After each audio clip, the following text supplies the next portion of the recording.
The Adventures of the Princess and Mr. Wiffle, The Thing Beneath the Bed. Once upon a time, there was a princess who lived in a marzipan castle. She lived there all alone, except for Mr. Wiffle, who didn't count because he was only a teddy bear, and the thing under the bed. Mr. Wiffle was the princess's best friend. They spent all their time together and had many fabulous adventures. They found buried treasure by the old stump. They defeated the Black Duke's rebellion at the Battle of Bainbridge. Victory came at a great price. The princess was sore wounded, and Sir Wiffle was forced to take terrible revenge. They fought Greenbeard the pirate and defeated him, though in the heat of the battle, Mr. Wiffle was nearly drowned and was only saved due to the princess's quick thinking. But when her daytime adventures were over, the princess always returned to her marzipan castle. After she had dinner and washed her face, she and Mr. Wiffle went to bed.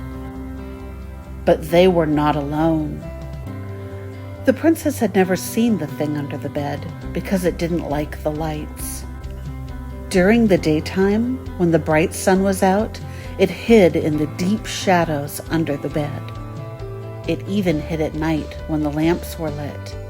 That's why the princess always kept a candle burning. But some nights, when it was stormy out, there were drafts in her room.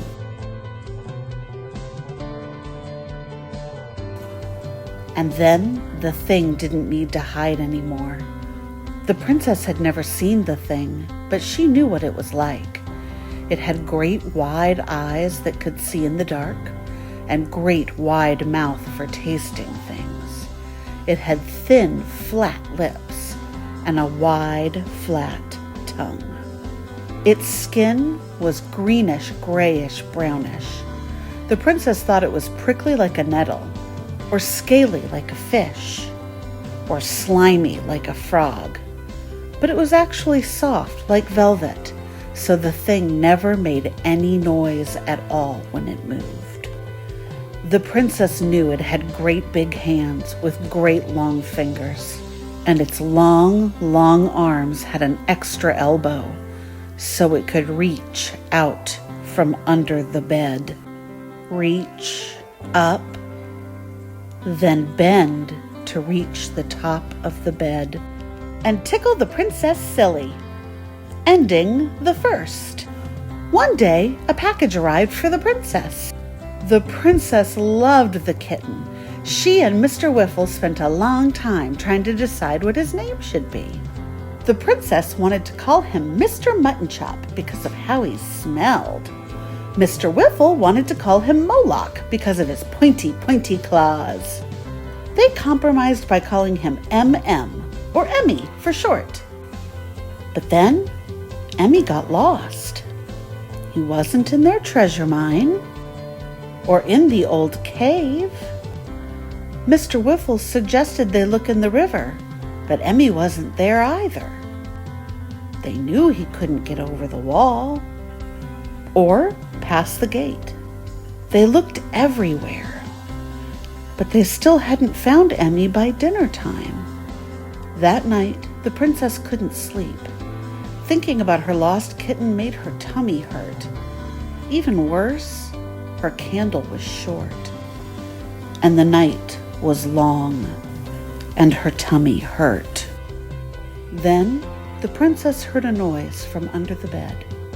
She knew it couldn't be the thing because it never made any noise, except sometimes a soft, velvety rustle. The noise sounded familiar to the princess. It was like a sound an animal would make if it wanted to cry out, but it was muffled and quiet. Then the noise stopped, and the princess heard a soft, velvety sound, like something was reaching and bending, reaching and bending. Then something wet and warm fell onto her face. Drip, drip, drip. Then Mother Moon came out from behind a cloud, and the princess saw what the thing was holding. Ending the second. It was a big piece of marzipan. It was sticky and dripping because the thing had been eating it. He wanted to share and be friends. He was already friends with Emmy. They had been playing under the bed all day. Emmy had been trying to call to the princess, but he couldn't. He'd been eating marzipan with the thing, and his little kitten mouth was all gummed up. When he tried to mew, it came out meow. But now they were together again. And now that the princess had met the thing, she wasn't scared anymore. And so the princess ate them. And there was nothing left but sticky bones. So she and Mr. Wiffle made a fort out of them and had tea. Ending the third.